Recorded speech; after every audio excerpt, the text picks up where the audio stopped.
살다 보면 여러 가지 간직하고 싶은 기억도 있고 또 지우고 싶은 또 그런 부끄럽고 창피한 기억도 있을 것입니다.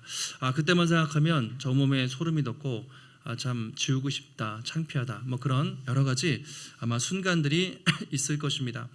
성경을 보면 성경 인물들의 다양한 이야기를 기록하고 있는데 다윗이 참 훌륭한 왕이었지만 밧세바를 범했던 그 사건만큼은 성경에서 다윗이 지우고 싶지 않았을까. 바울이 참 위대한 사도였지만 예수 믿기 전에 스데반 집사님을 죽이고 또 교회를 핍박했던 그런 사건들은 지우고 싶은 아마 기억이었을 것입니다.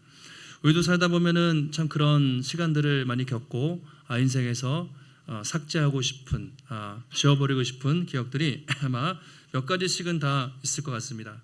저도 이제 어릴 적 모태신앙이니까 신앙생활 잘하다가 대학 가서 뭐 살짝 좀 방황을 했어요. 대학 갔는데 재미도 좀 없고 이제 어떤 선교단체에 들어갔는데 뭐가 좀 잘 안 맞았어요. 그래가지고 집에도 잘 안 들어가고 학교 가는 것도 재미없고 만화방 가고 막 이제 이렇게 약간 몇 개월 정도를 방황을 하다가 친구가 어느 날은 우리 가서 귀를 뚫자 그래가지고 이제 그 친구는 머리에 염색에 뭐 지금이야 귀 뚫는 거 뭐 별거 아니지만 그 당시에 남자들이 이제 귀 뚫고 같이 이제 살짝 방황을 하고 한 6개월 동안 어쨌든 그런 시간을 보내다가 이제 다시 하나님을 인격적으로 만나는 기회가 있었습니다.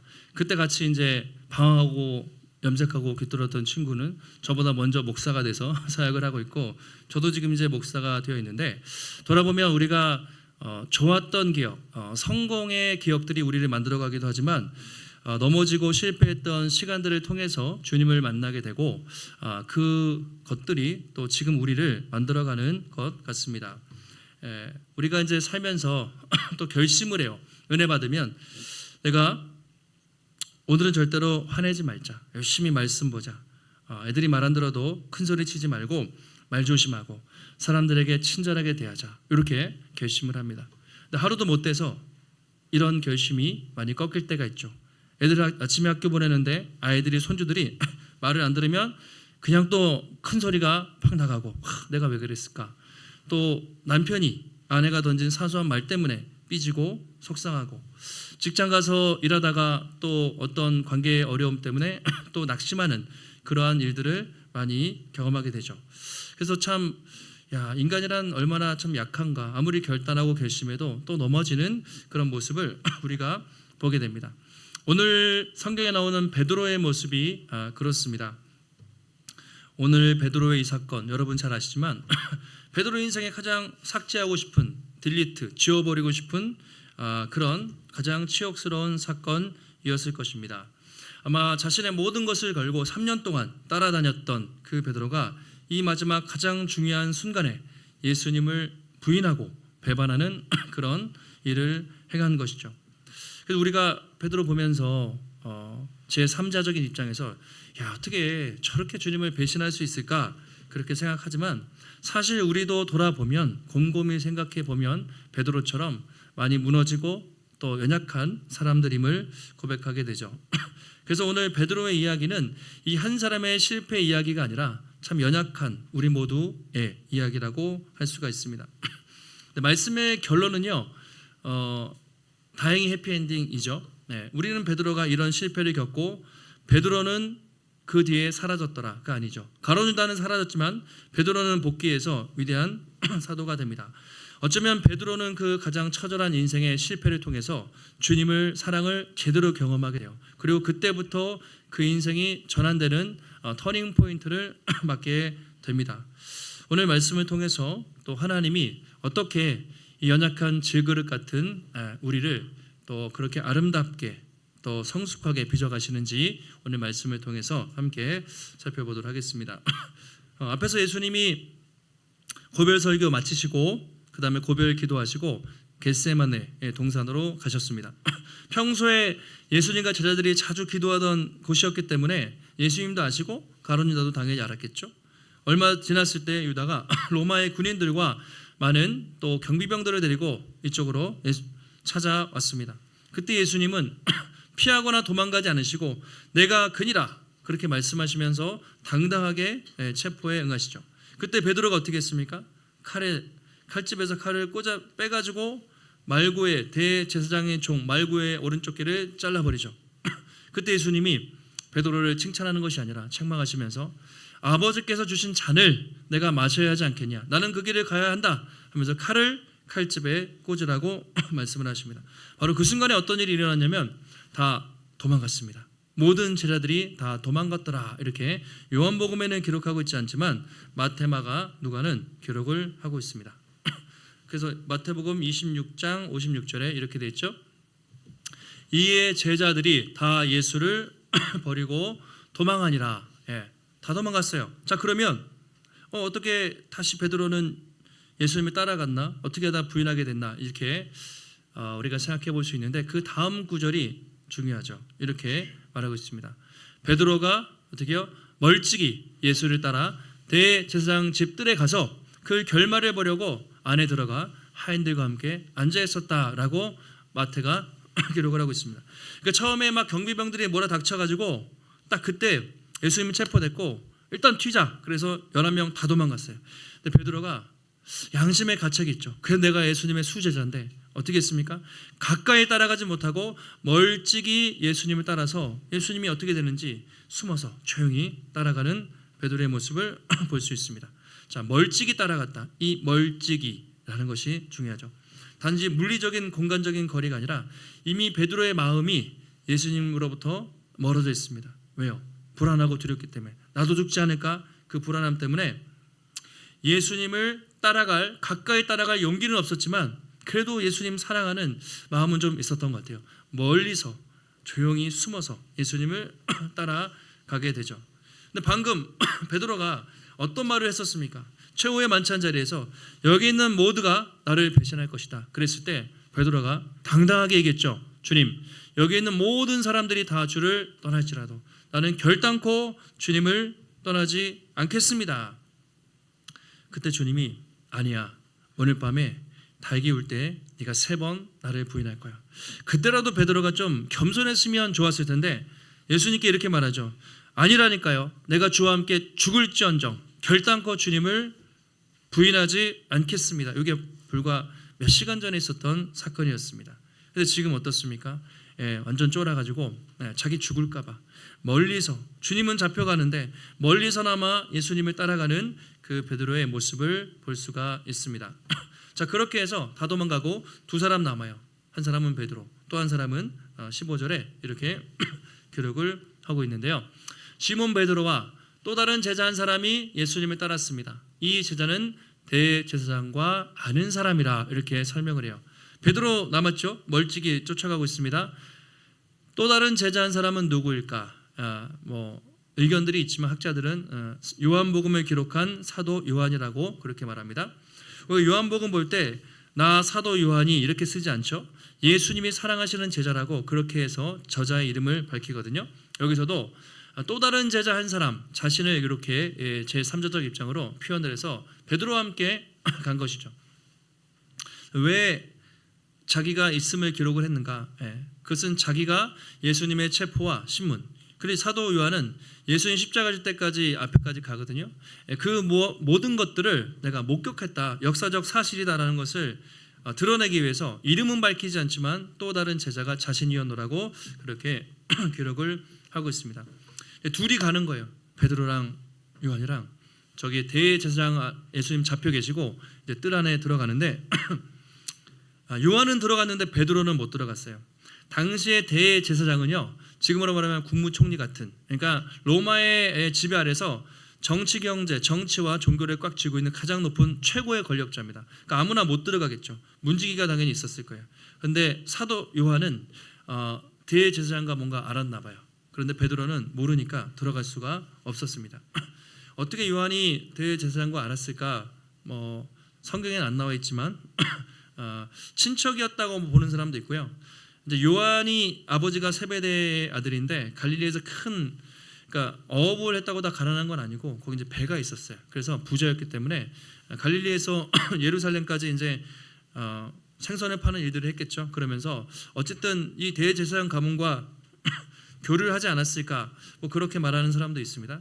어쨌든 요한은 패스가 됐어요. 근데 베드로는 못 들어갔습니다. 그래서 요한이 이 문지기 여종한테 내가 아는 사람이다, 같이 데려가게 해달라고 해서 베드로의 손을 잡고 뜰 안으로 들어가게 된 것이죠.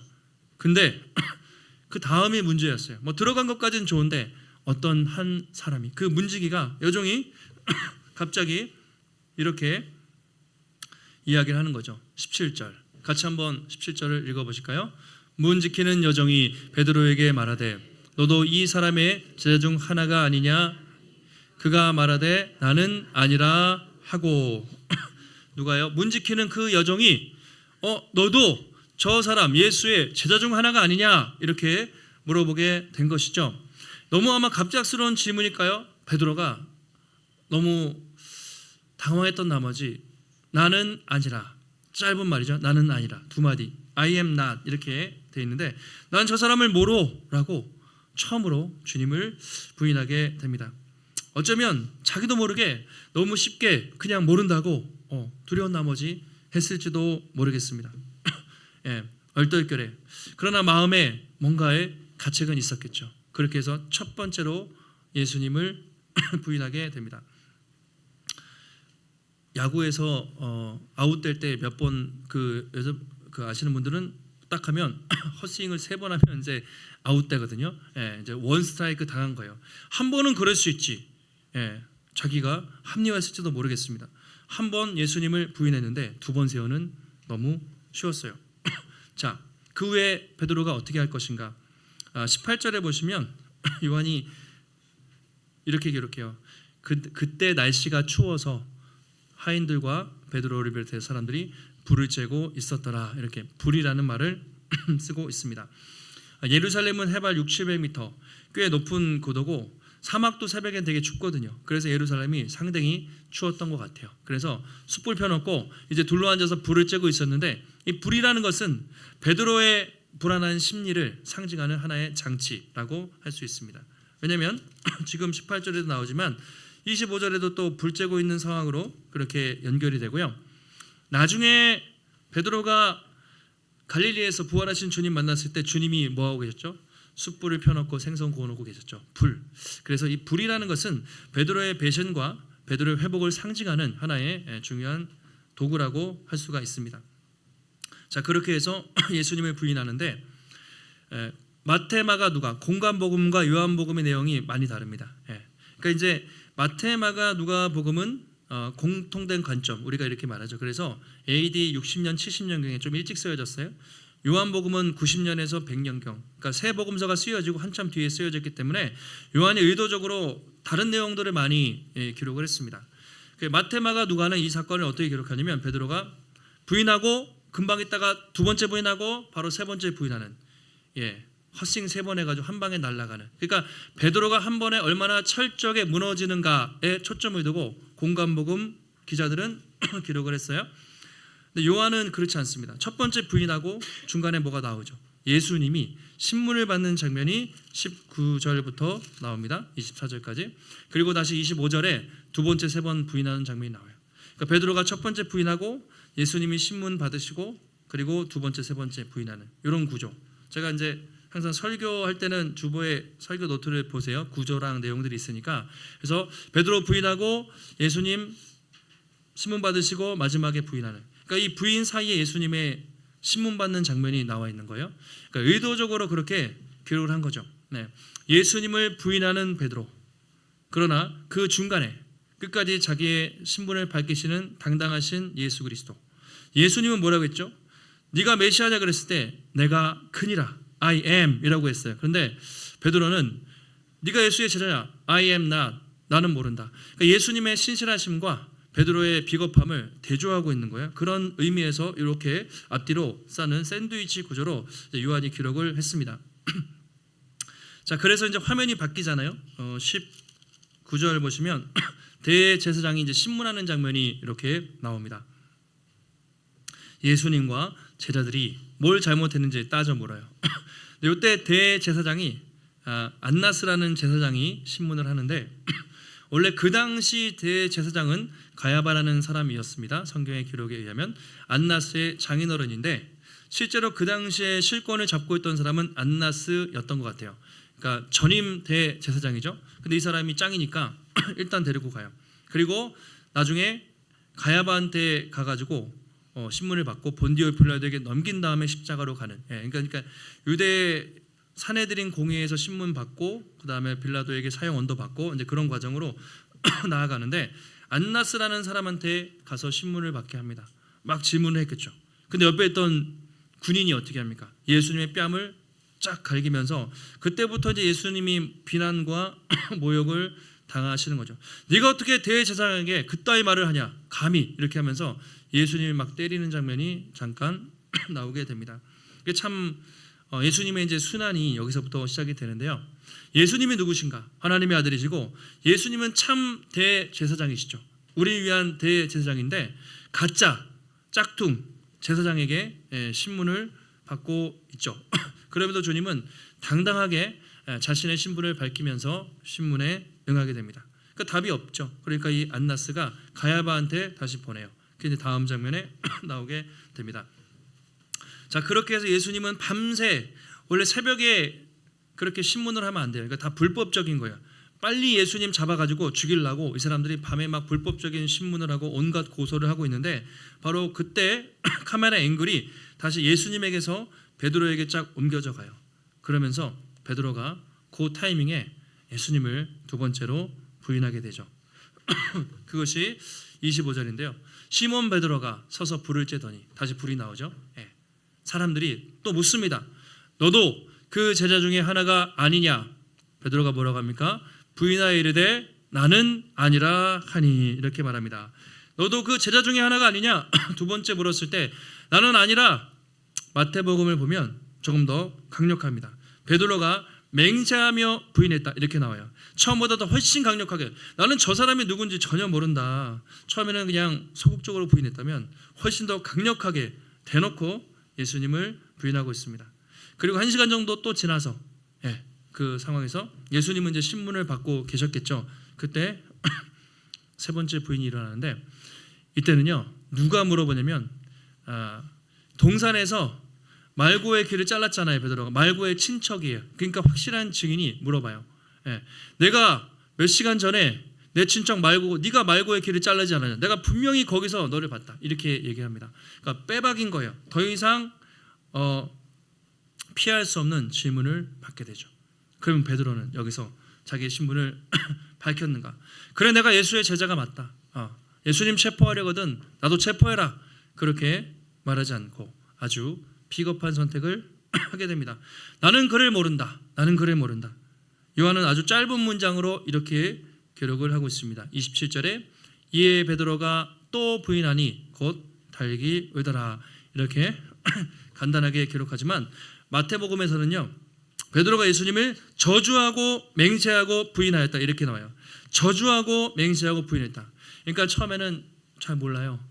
두 번째는 맹세 진짜 모른다니까요. 세 번째는 절대로 내 손에 장을 지진다. 난 전혀 저 사람을 모른다. 저주하고 맹세하고 부인했다. 훨씬 더 강력하게. 왜냐하면 강력하게 증거를 대니까 더 강력하게 부인할 수밖에 없었던 것이죠. 베드로가 이렇게 무너지는 것이죠. 어떻게 그럴 수 있는가? 얼마 전까지 내가 주와 함께 죽을지언정 내 목숨을 걸겠습니다 말했던 베드로가 어떻게 이 이름 없는 이 종들 이 몇 마디에 철저하게 무너질 수가 있는가? 예수님 저쪽에 신문당하고 있잖아요. 예수님을 구하지 못해도 부인은 하지 말아야지. 어떻게 이럴 수 있는가? 한 번 정도는 괜찮은데 3번 부인했잖아요. 이것은 실수라고 할 수가 없죠. 완전히 삼진 아웃. 그러니까 베드로는 완전히 나락으로 떨어졌습니다. 그때 꽃기요 하면서 이제 달기 울고 완전히 인생의 가장 처절한 밑바닥으로 떨어지는 베드로의 모습을 우리가 보게 되죠. 나중에 혹시 기회가 되시면 이제 예루살렘의 성지순례 가면 실제로 베드로가 했었던 그 장소가 있습니다. 그 사진 한번 보여주시면 예루살렘 한켠에 그 제사장 뜰이라고 하는 그 지점이에요. 실제 이제 가면 방문을 합니다. 베드로 기념교회 또는 베드로 통곡교회, 십자가처럼 보인 게 두 개가 보이죠. 그런데 하나는 십자가가 아닙니다. 다음 사진 보여주시면 저렇게 달려 있어요. 교회. 그러니까 베드로가 달기울 때 예수님을 배신한 것을 모형으로 해서 나중에 기념교회를 세워 놓은 것이죠. 그리고 입구에는 이런 동상들이 있습니다. 예. 나는 모른다 이거죠. 나는 저 사람과 상관없다. 예. 여인이 물을 때 자신은 예수님과 상관없다는 저 교회가 예루살렘에 가면 있어요. 예. 저도 예전에 한번 가서 봤는데 참 베드로가 얼마나 창피했을까. 그런 사진들이 또 있습니다. 예. 우리가 이 베드로를 보면서 과연 우린 베드로에게 돌을 던질 수 있을까? 어떻게 예수님의 제자로 특별히 수제자라고 하면서 저렇게 부인할 수 있을까? 비난을 할 수 있는가? 저도 예전에는 그렇게 생각을 했는데 점점 곰곰이 생각을 해보면 또 말씀을 묵상해보면 우리나 베드로나 다를 것이 없는 참 연약한 사람들이다, 이런 고백을 할 수밖에 없죠. 처음에 말씀드린 것처럼 하루에 여러분 아침에 결단해도 그 계획이 1시간도 안 돼서 무너질 때가 우린 있죠. 주일에 오늘도 예배 시간에 또 누군가는 수련회, 부흥회 말씀을 듣고 은혜 받아가지고 내가 오늘부터 열심히 말씀 보고 기도하리라 작정을 해도 하루 일주일 못 가서 넘어질 때가 많이 있습니다. 내가 정말 오늘 하나님 백성답게 죄짓지 말아야지, 거룩하게 살아야지, 내가 화내지 말고 내가 정말 좋은 말로 따뜻하게 해야지 하면서도 또 그런 상황이 되면 나도 모르게 분노가 치밀고 죄 가운데 넘어져 있는 그런 모습을 볼 때가 많이 있죠. 이제 2월 둘째 주잖아요. 여러분 새해에 하셨던 계획을 기억하고 계세요? 새해 계획들이 있으실 텐데 그 중에 하나 성경 봐야지. 리딩 지저스. 지금 벌써 창출 내민 신명기를 가고 있습니다. 여러분 혹시 한 달밖에 안 됐는데 이제 포기해야겠다 그런 분이 계실지도 몰라요. 포기하면 안 되겠죠. 계속 우리는 믿음으로 나아가는데 참 그만큼 우리가 약해요. 우리의 의심과 우리의 의지와 결단이 참 약한 베드로 모습이라고 할 수가 있습니다. 베드로를 좀 옹호하자면 그래도 베드로니까 그 정도 따라갔지 그런 생각도 해요. 물론 부인했지만 다른 9명은 어디 갔습니까? 사도 요한이 제일 용기가 있었어요. 십자가까지 나가요. 베드로는 여기서 꼬꾸라집니다. 나머지 9명은요 다 도망갔을 거 아니에요. 어딘가 숨어가지고 벌벌 떨면서 있었던 것이죠. 만약에 우리가 그런 상황에 있었다면 우리는 과연 그분을 부인하지 않았을까? 우리가 이런 얘기 듣잖아요. 선교를 갔다가 이슬람 지역에서는 목숨 걸고 그렇게 하는데 예수를 안 믿으면, 예수를 고백하면 죽이겠다, 부인하면 살리겠다. 가끔 선교사님들이 그런 일을 당한다고 하죠. 그때 내가 목숨 걸고 예수님을 부인하지 않을 용기가 있을까? 우리는 생각해 봐야 합니다. 자신이 다 없는 것이죠. 왜 실패했는가? 왜 그 호기롭던 그 모든 사람들, 내가 절대로 주님 떠나지 않겠습니다 11명 외쳤던 사람들은 왜 이렇게 무너지고 말았을까? 그것은 그들이 예수님을 믿었던 것이 아니라 자기를 믿었기 때문이겠죠. 자기의 결단과 의지, 자신을 믿었습니다. 특별히 베드로는 자기 확신이 강한 성향이었어요. 내가 결단하고 내가 하면 나는 분명히 뭐든지 할 수 있다는 자기 확신과 교만이 강했던 사람이었습니다. 근데 그것은 그래서 내 열심, 내 노력으로 충분히 주님을 따를 수 있을 것이라고 생각을 했지만 그것은 착각이었던 것이죠. 앞서 예수님이 겟세마네 동산에서 기도하실 때 3번 기도하시잖아요. 간절히 기도하실 때 베드로는 뭐 하고 있었습니까? 졸고 있었죠. 그러면서 너희가 나와 함께 1시간도 깨어 기도하지 못하느냐? 시험에 들지 않게 깨어 기도하라. 마음은 원이로되 육신이 약하구나, 육신이 약하구나. 그렇게 말씀하셨죠. 그때 베드로는 이미 진 거예요. 사단에게 넘어간 것이죠. 깨어 기도하지 못하고 사단의 공격에 완전히 넘어질 수밖에 없었던 것이죠. 여러분 우리도 마찬가지죠. 깨어 기도하지 않으면 매일매일 닥치는 수많은 유혹과 어려움에 넘어질 수밖에 없습니다. 왜냐하면 이건 영적 싸움이기 때문에 그래요. 우리가 습관을 고친다고 우리가 되느냐가 아니라 이것은 사단의 공격과 싸우는 거기 때문에 우리 힘으로는 사단을 이길 수가 없죠. 그래서 기도하지 않으면 그 사단의 공격, 영적 유혹에 넘어질 수밖에 없는 것이죠. 그래서 우리도 베드로처럼 대놓고 부인은 안 하지만 교묘하게 타협을 하죠. 직장에서 나쁜 일을 할 때, 죄 지을 때 이번 번만은 괜찮겠지. 자기를 합리화하면서 끊임없이 예수님을 우리는 부인하며 살아가고 있습니다. 그래서 우리는 다시 기억해야 되는 거죠. 내가 결단하겠습니다가 아니라 내가 기도하겠습니다. 내가 기도하지 않고는 한순간도 이길 수 없기 때문에 한시도 깨어 기도할 수 없느냐, 이 말을 우리가 기억을 해야 하는 것이죠. 만약에 베드로가 이렇게 끝났으면, 가룟 유다처럼 자살하고 끝났으면 그 뒤에 베드로의 기록은 없죠. 그리고 사도로서 그 역할을 우리가 볼 수가 없었을 것입니다. 그런데 나중에 우리는 알죠. 부활하신 주님을 만나고 오순절 성령 강림 사건을 경험했을 때 이 철저한 무너졌던, 도저히 일어날 수 없을 것이라고 생각했던 베드로가 위대한 사도가 돼서 복음을 전하는 것은 우리는 다 알고 있습니다. 그래서 누가가 이 사건을 조금 다른 관점에서 기록을 하거든요. 누가복음에 보면 이 순간에 어떤 일이 있었는지 이렇게 기록을 하고 있습니다. 같이 한번 우리 22장 61절 2절 같이 한번 읽겠습니다. 주께서 돌이켜 베드로를 보시니 베드로가 주의 말씀 곧 오늘 닭 울기 전에 내가 3번 나를 부인하리라 하심이 생각나서 밖에 나가서 심히 통곡하리라. 자, 베드로가 3번 부인하고 꼭 끼요 하면서 닭이 오는 그 순간에 어떻게 됐습니까? 주님이 아마 모욕당하고 신문당하시다가 딱 밖에 저 멀리 있는 베드로를 본 거죠. 돌이켜 베드로를 보시니, 그 중요한 상황에서 주님의 눈과 베드로의 눈이 마주치게 되었습니다. 아이 컨택이 일어나게 된 것이죠. 과연 주님의 표정이 어땠을까? 나는 주님을 절대 모릅니다. 맹세하고 저주하는 그 순간 눈이 딱 마주친 거예요. 그때 그 주님의 시선이 어땠을까? 성경에는 없지만 우리가 생각을 해봅니다. 원망의 시선, 야 네가 수제자라고 3년 동안 나를 쫓아다녔는데 마지막에 이렇게 철저히 배신할 수가 있냐? 어떻게 네가 그럴 수 있냐? 책망하고 원망하는 눈초리로 보셨을까요? 그렇지 않았을 것 같아요. 어쩌면 그 자신은 막 치욕을 당하고 베드로가 부인하는 그 상황 속에서도 누구보다 따뜻하고 부드러운 시선으로 베드로를 보시지 않았을까? 그래 베드로야, 네가 나를 3번이나 부인했지. 괜찮아. 나는 네가 그런 연약한 사람이라는 것을 알면서도 너를 제자로 택했단다. 너는 나를 부인하지만 나는 너를 부인하지 않는다. 너는 여전히 나의 제자야. 그런 눈총을 주시지 않았을까, 그런 생각을 해요. 그 눈빛을 읽은 베드로는 어떻게 합니까? 밖에 나가서 심히 통곡하였더라, 이렇게 말하고 있습니다. 심히 통곡했다. 그 눈물의 의미가 무엇이었을까요? 회개의 눈물이었겠죠. 참회의 눈물.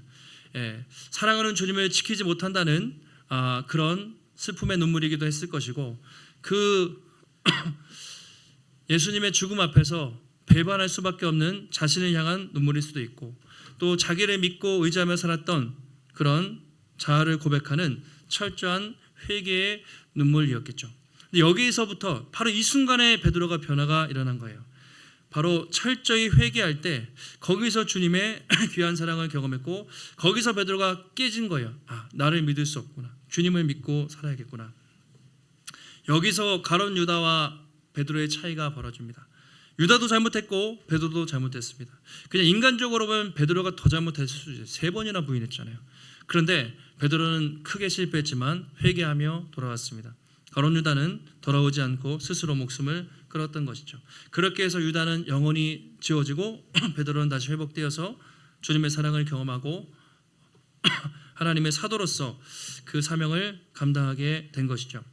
그날 밤 울었던 닭의 그 울음소리는 베드로의 영혼을 흔들어 깨우는, 어쩌면 사이렌과 같은 그런 외침 울림이었습니다. 그리고 그 시간을 통해서 진짜 제자로 거듭나게 된 것이죠.